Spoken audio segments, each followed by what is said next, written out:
নমস্কার বন্ধুরা, আমার বৃষ্টিপর্ণা চ্যানেলে আপনাদেরকে স্বাগত। আজ আমি চলে এসেছি কাঁকরোলের একটা রেসিপি নিয়ে, শুখা ডিম কাঁকরোল। তো এই রেসিপিটি খুব সহজ। ভাতের প্রথম পাতে আমরা একটা চচ্চড়ি, শাক, ঝোল, ঝাল, ভাজা খেয়েই থাকি। এই রকমভাবে শুখা ডিম কাঁকরোল একবার করে দেখতে পারেন। এগুলো কিন্তু ঝটপট হয়ে যায়। আপনার হাতে 10-15 মিনিট টাইম থাকলে কিন্তু এই রকম শুখা ডিম কাঁকরোল অনায়াসেই বানিয়ে ফেলতে পারেন। চলুন তাহলে রেসিপিটি দেখে নেওয়া যাক কীভাবে করি। আমি এখানে একদম কচি দেখে কাঁকরোল নিয়েছিলাম প্রায় 200 গ্রামের মতো, মানে 5-6টা কাঁকরোল হলেই হবে। তো এই কাঁকরোলগুলোকে ভালো করে ধুয়ে পরিষ্কার করে আর এইরকম ঝিরি করে কেটে নিয়েছি, মানে খুব বড় না আবার খুব ছোটও না। আর নিয়েছি একটা পেঁয়াজ, আর নিয়েছি একটা ডিম, আর বেসিক যে মশলাগুলো লাগে সেগুলো লাগবে, ব্যাস এগুলোতেই হয়ে যাবে। এবার ফ্রাইং প্যানে বেশ কিছুটা তেল দিয়ে, যতটা পরিমাণ তেল লাগবে, আমি ধরুন ওই 1 চামচের মতো তেল দিয়েছি। দিয়ে একটু জিরে আর শুকনো লঙ্কা ফোড়ন দেব। জিরে আর শুকনো লঙ্কা যখন খুব ভালো করে ভাজা হয়ে যাবে ফোড়নটা, তখন কেটে রাখা কাঁকরোলগুলো দিয়ে দেব। দিয়ে একটু নাড়াচাড়া করে একটা চাপা ঢাকা দিয়ে দেব। এই রান্নাটি পুরোটাই একটা ঢাকা দিয়ে হবে, তাহলে এখানে আলাদা করে কোনো জল ব্যবহার করব না, বা একটু ভাজা ভাজা হবে আর খেতে অসাধারণ স্বাদ হয়। ভাতের প্রথম পাতে আমরা তো তরকারি খাই, তো এইরকম কাঁকরোলের একটা রেসিপি আপনারা অনায়াসেই বানিয়ে ফেলতে পারেন। হাতে যদি 10-15 মিনিট টাইম থাকে না, এই রান্নাটি হয়ে যাবে। তো চাপা ঢাকা দিয়ে ভেজে দেখুন অনেকটা কালারটা চেঞ্জ হয়ে গেছে, আর এটা অনেকটা নরমও হয়ে গেছে, কমেও এসছে। এবার যে পেঁয়াজগুলো কেটে রেখেছিলাম সেই পেঁয়াজগুলো এর মধ্যে দিয়ে দেব। দিয়ে এটাকে আবারও একটু নাড়াচাড়া করে আবারও এক চাপা ঢাকা দিয়ে দেব। এটা ভাজা হতে থাক, তারপরে ফিরে আসছি। বন্ধুরা, রেসিপিটি যদি ভালো লাগে তাহলে আমার চ্যানেল বৃষ্টিপর্ণাকে অবশ্যই সাবস্ক্রাইব ও ফলো করে দেবেন, আর পাশে থাকার বেল আইকনটি অন করে দেবেন। তাহলে ভিডিও আপলোডের সাথে সাথেই আপনাদের কাছে নোটিফিকেশান চলে যাবে ভিডিও আপলোডের। কেমন হলো রেসিপিটি অবশ্যই পুরো ভিডিওটি দেখে জানাবেন। ভালো লাগলে একটা লাইক ও শেয়ার করে দেবেন। এবার দেখুন পেঁয়াজ আর কাঁকরোল কিন্তু ভাজা হয়ে গেছে। এবার আমি বেসিক কিছু মশলা আছে সেগুলো অ্যাড করব।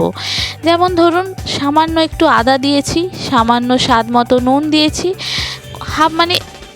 মশলার চামচের হাফ চামচেরও কম করে একটু জিরে, একটু ধনে গুঁড়ো দিয়েছি।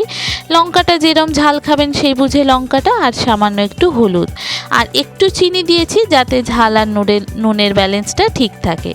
এবার এই মশলাগুলো কাঁকরোলের সাথে খুব ভালো করে নেড়ে ভাজতে হবে। এই রান্নাটিতে খুব বেশি তেল মশলা ব্যবহার করলে কিন্তু ভালো লাগবে না। আমি দেখুন একদম পরিমাণ মতো অল্প তেল দিয়েছি, আর মশলাটাও অল্প, যেহেতু কাঁকরোলটা দেখুন কমে অনেকটা কমে এসছে, তো মশলাটা আমাকে সেই বুঝেই দিতে হবে। এবার এটাকে নাড়াচাড়া করে আবারও চাপা ঢাকা দিয়ে দেব। এটা ভাজা হতে থাক, তারপরে আবার ফিরে আসছি। যে সমস্ত বন্ধুরা আমার ভিডিওটি দেখছেন অথচ আমার চ্যানেল বৃষ্টিপর্ণাকে সাবস্ক্রাইব ও ফলো করেননি, তাদেরকে অনুরোধ করব আমার চ্যানেল বৃষ্টিপর্ণাকে সাবস্ক্রাইব ও ফলো করে দেওয়ার জন্য। তাহলে ভিডিও আপলোডের সাথে সাথে আপনাদের কাছে নোটিফিকেশান চলে যাবে ভিডিও আপলোডে। কেমন হলো রেসিপিটি অবশ্যই পুরো ভিডিওটি দেখে জানাবেন। ভালো লাগলে একটা লাইক ও শেয়ার করে দেবেন। দেখুন কাঁকরোলটা কিন্তু অনেকটা নরম হয়ে গেছে, আর মশলার কাঁচা গন্ধটা কিন্তু চলে গেছে। এবার আমি যে একটা ডিম নিয়েছিলাম সেই ডিমটা এখানে ভালো করে ফাটিয়ে এই কাঁকরোলের সাথে মাখিয়ে নেব। আর এখানে ফ্লেমটা একটু বাড়িয়ে দেব, একদম লো ফ্লেম রাখবো না, একটু ফ্লেমটা বাড়িয়ে দিয়ে এটাকে নাড়াচাড়া করতে হবে, খুব ভালো করে ভেজে নিতে হবে। এটাকে যদি ভালো করে ভাজা না যায় তাহলে কিন্তু ডিমের কাঁচা গন্ধটা ছাড়তে পারে। এটা একদম ফ্লেমটা বাড়িয়ে হালকা আঁচে এটাকে খুব ভালো করে নেড়ে একটু ভেজে নেব। নিয়ে যখন দেখবেন কোনো কাঁচা গন্ধ নেই আর নুন ঝালটা একটু টেস্ট করে নেব, তারপর নামিয়ে নিলেই রেডি ডিমের শুখা কাঁকরোল। এই দেখুন এই রকম শুখা ডিম কাঁকরোল একবার বানিয়ে ফেলতে পারেন। খুব সহজ রেসিপি, সহজভাবে দেখালাম। ঝটপট রান্নার ক্ষেত্রে কিন্তু আদর্শ।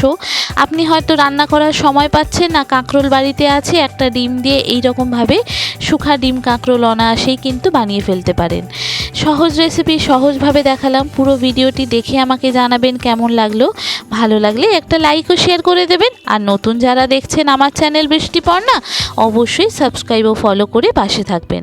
ইউটিউব থেকে দেখলে সাবস্ক্রাইব করে দেবেন, আর যদি ফেসবুক, ইনস্টাগ্রাম থেকে দেখেন বা থ্রেড থেকে দেখেন তাহলে ফলো করে দেবেন। এই দেখুন কত সুন্দর দেখতে লাগছে শুখা ডিম কাঁকরোল। সহজ রান্না, সহজভাবে দেখালাম। কতটা সুন্দর লাগছে দেখেছেন? খেতে মারাত্মক স্বাদ হয়েছিল।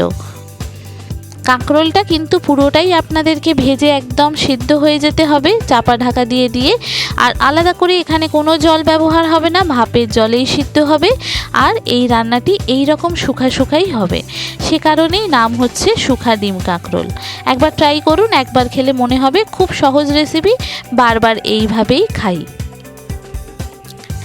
পুরো ভিডিওটি দেখে জানাবেন কেমন লাগলো, ভালো লাগলে লাইক শেয়ার করে দেবেন। সবাই ভালো থাকবেন, সুস্থ থাকবেন, সাবধানে থাকবেন। দেখা হবে পরের ভিডিওতে। আজকের মতো এখানেই টাটা। থ্যাংক ইউ বন্ধুরা।